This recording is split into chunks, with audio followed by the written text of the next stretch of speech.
about my best friend. He's a warm-hearted person who loved me till the end. People, let me tell you about my best friend. He's a one-boy cuddly toy, my up, my down, my pride and joy. People, let me tell you about him. He's so much fun, whether we're talking man to man or whether we're talking son to son, 'cause he's my best friend. Yeah, he's my best friend. La la, ba da da da ya, ba da da da ba da da da ya. So today we're going to talk more in detail about speciation.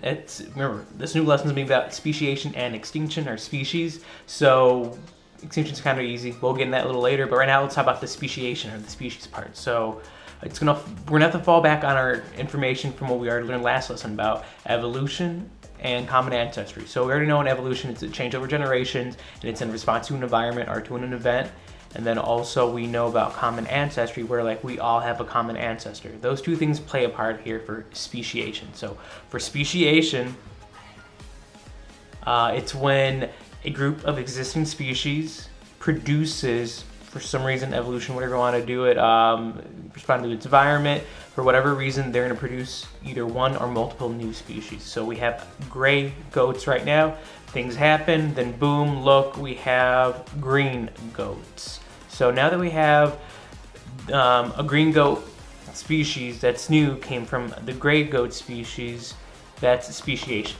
So the green one came from the already existing group. Some things happened where we produced green goats now. So now that we know that the green goat has a common ancestor, which is this species of gray goats, that it came from it, and it evolved or adapted to the environment to become what is the green goat. If it came from it, how come it just can't come back to it? Like, what's separating it so it doesn't come back into becoming a gray goat? So that's what we're talking about next. So there's actually two main reasons why these separation species still exist, or they can't come back and assimilate with each other. And there's actually two main reasons, two main mechanisms on how we get and sustain, keep on having different species. It's going to be sympatric speciation and then allopatric speciation. So to help you kind of out, we'll go and talk about sympatric speciation. New word I learned from you guys is going to be simp. And that's what I kind of think about when I think about sympatric speciation. So we know what a simp is. A simp is a person, doesn't have to be a dude, a person who's, goes above and beyond for their significant, not significant other because they're not even in a relationship, but goes above and beyond to try to court another person, but they're not letting them have it. Same concept here. So our green one's gonna be a simp, and these two are not gonna let them have it, but that's how I remember simp and sympatric speciation, because they can't reproductively get together. So it could either because of the chromosomes don't match up, like how we did like before we all left for chronication, how I showed you we can't get cat girls because our chromosomes don't match up, we won't make viable offspring, same deal. So sympatric speciation could also be because of that too. This one might have 23 chromosomes, that one might have 18, and they don't have the same matching pair of chromosomes needed to do meiosis to make the babies. So that's one way. Another one too for our sympatric speciation, besides the whole, it's not the chromosomes matching up, it's gonna be maybe the parts don't align up, because when we're sexually reproducing, you have to use our sex organs, and not every animal or species has the same kind of sex organs, so they could interbreed with each other. So it could just be like a physical concept too. And then the last cool one, well, not cool one, the last one is mating seasons. So it could be just a different time of the year for them. So if these guys go into heat in the late spring, and that's when they reproduce, and this new species, the green species, goes into heat or wants to reproduce in like the winter, their mating seasons don't line up. So of course they're not going to be able to make babies because they don't want to make babies when that one does, and vice versa. So for sympatric speciation, it's more about how their body parts may not match up.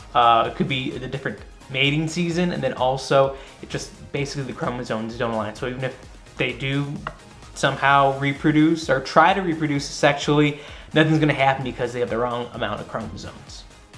So for sympatric speciation, it was more of like non-physical things that separated the species apart. While if we're going to do allopatric speciation, that's where the physical things, like the actual physical things that separate them apart. So what allopatric speciation is, like literally physical objects are in the way. So example, if we had just a group of goats, long ago were there, species of goats, and then something physical obstructed them, that they're separated, let's say like a hammer or a mountain range, something. So they couldn't possibly climb the mountain, or if they tried to go over where the hammer is, they get smashed. So let's just say that either the hammer, if you want to use the fun way, or an actual mountain, we're separating the two species. So for an allopatric speciation, it's when something physical is blocking them or in the way. And then just, you know, how evolution and adaptation happens,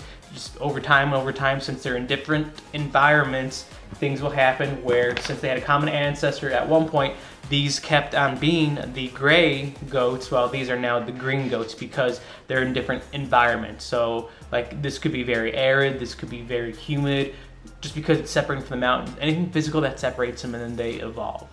Or basically they're evolving into different species. So they evolve into different species. So that's what allopatric speciation is, when you have a physical barrier separating the species that they were once together, nothing separating them, hammer, mountain range separating them, then over time they're adapting to their environment, which gets you two different species, even though this one came from that species. So that is our new concepts that we're learning today: allopatric speciation, and then we also have sympatric speciation.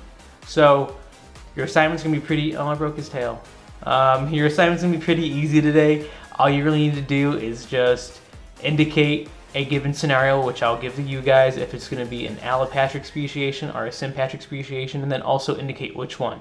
It's really easy for allopatric speciation because there's only one possible solution, like the physical barrier. But for sympatric speciation, remember, we have either the gene or the chromosomes don't match up, physical genitalia don't match up either, they physically cannot reproduce, or it's gonna be like a more like behavioral thing, like it's gonna be mating season. They have different mating seasons. So that's your assignment for today. Hope you had fun. Sorry Oliver wasn't in more of this video, but he's kind of tired. So have a nice day.